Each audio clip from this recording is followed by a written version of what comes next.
Breaking overnight, NBC News is reporting that Trump officials have forced out all 6 of the FBI's most senior executives, multiple heads of FBI field offices across the country, and about 24 prosecutors who investigated Capitol rioters. A letter to those fired prosecutors said the removal was based on their role in the January 6 prosecutions.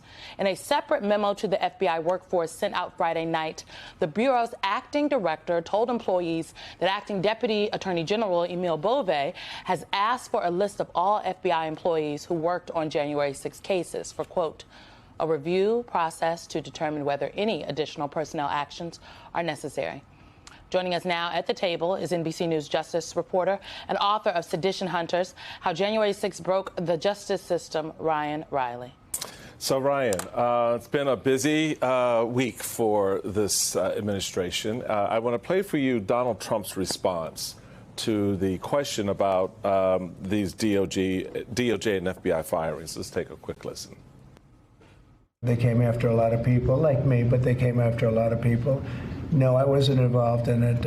I'll have to see what is exactly going on after this is finished.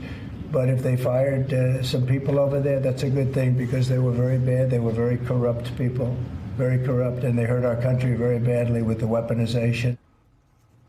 There's just so much I personally want to unpack on that and unload on that right now, but you're our guest. I'm going to give you the chance to do that. But the reality of it is Trump said that, oh, I had no idea about these firings. I didn't request any of these firings.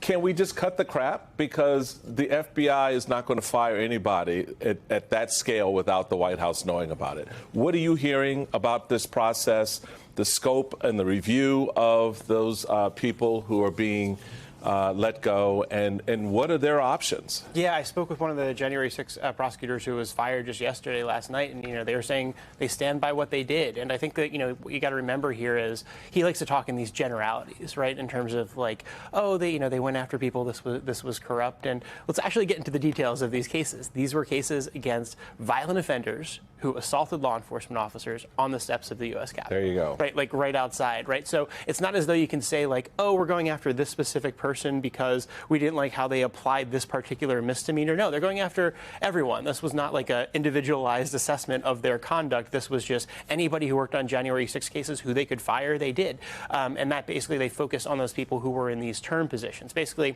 there was an authorization for these term positions, which were supposed to be sort of 2 years.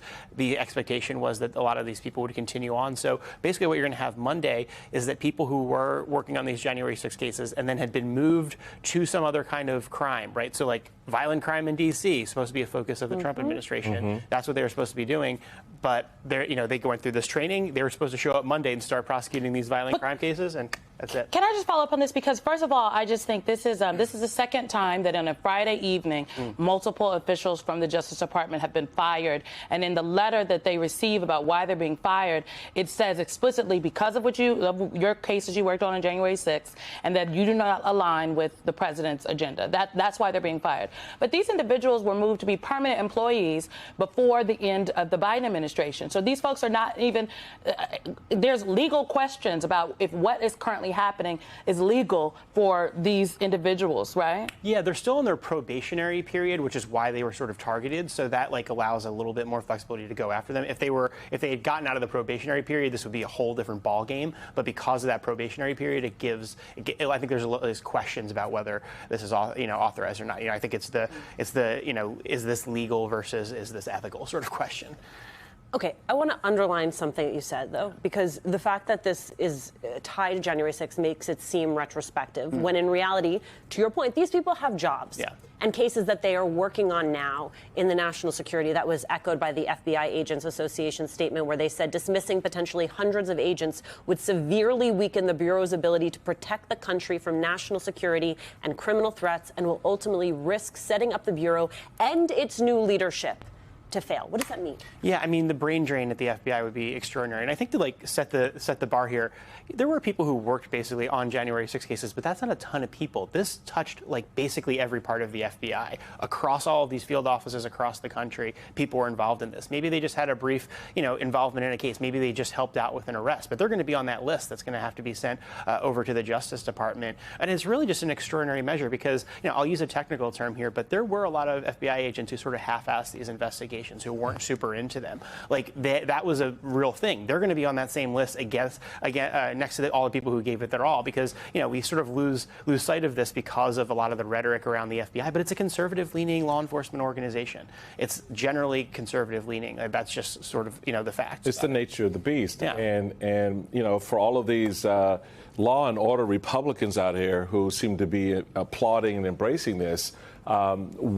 What does this FBI look like, to your point, 6 months from now when all of this is hollowed out? You've got Hakeem Jeffries in a statement saying Republicans are hollowing out the world's premier law enforcement agency and leaving everyday Americans more vulnerable to violent criminals and terrorists. This complete disregard for national security in pursuit of vengeance should shock every American. Okay, color me shocked.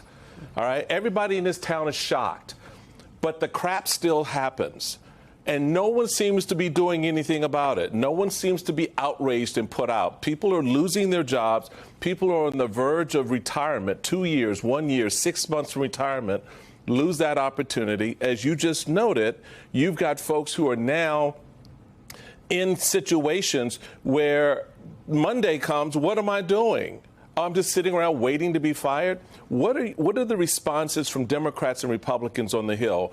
Is this one of those, color me tears, color me shocked? We're so upset by all of this, but we're not going to do a damn thing about it. Is it just that much of an executive power to go through and sweep out everybody in the FBI and the members of Congress who fund the FBI have no say? Yeah, I mean, I do think it is going to boil down to those confirmations because that's really kind of the power that they have right now. I just don't know if that's going to ultimately sway any Republicans who were, maybe considering Kash Patel, whether or not they were going to confirm him, right? There's, it's sort of a trope at this point, but if this was an anonymous vote, I think it goes a lot differently than if this was a public vote, just because a lot of people are worried about sort of putting themselves out there. And, we've seen how the confirmation. Oh, they're worried about their poor little careers as a member of Congress? I think we need to find the sound for later in the show to make sure we play it so that people can really understand, hear what is going on.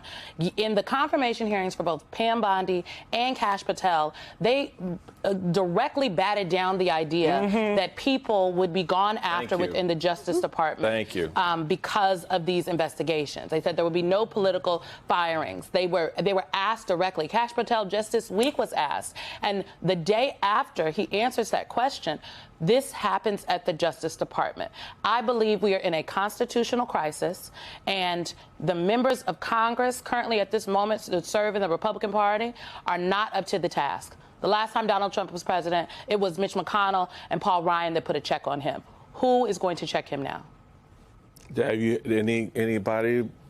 Yeah, and just to throw out a candidate for him, do you have his acting director, right, who he installed a matter of days ago, actually step up and say, I am not behind this and I don't support it? Yeah, the letter from the FBI acting director was sort of interesting, and I think that a lot of FBI people felt supported by that because, they're like, here's what I've been required to do. They're telling everyone, right? So they're not keeping this secret. They're publicly telling everyone, or at least in the Bureau, that, this is what's going on. I've been asked to send this list. I'm on this list, they said, because it affects so many Not people. only is he on the list, the acting deputy director is also on the list. Right, because everyone was involved, I say everyone, most people within the FBI were involved in this in some way. It hit their, there was someone locally, if they were out in a field office, who assaulted a cop that day and they had to show up and help out with, the arrest, or there was some foreman. The reason that everyone's sort of on these lists is because that's part of the discovery process, right? So, you're supposed to turn over everything and everyone who is involved so that people can put on a fair defense. So it's going to have the names of, the supervisory agent. It's going to have the names of any of the, the FBI analysts who worked on the cases. It's going to have a really long list of people who, even if they had just some sort of really fleeting contact with this case, they're going to be on that list. Can I just note, some people think they might be prosecuted. because there was a letter that went to, there was also an email that went out telling all the Justice Department officials to preserve their documents. And usually that's what happens when an investigation is about to happen. So, I mean, you know. NBC's Brian Riley, thank you for your reporting and joining us this morning. We're going to continue to cover this story.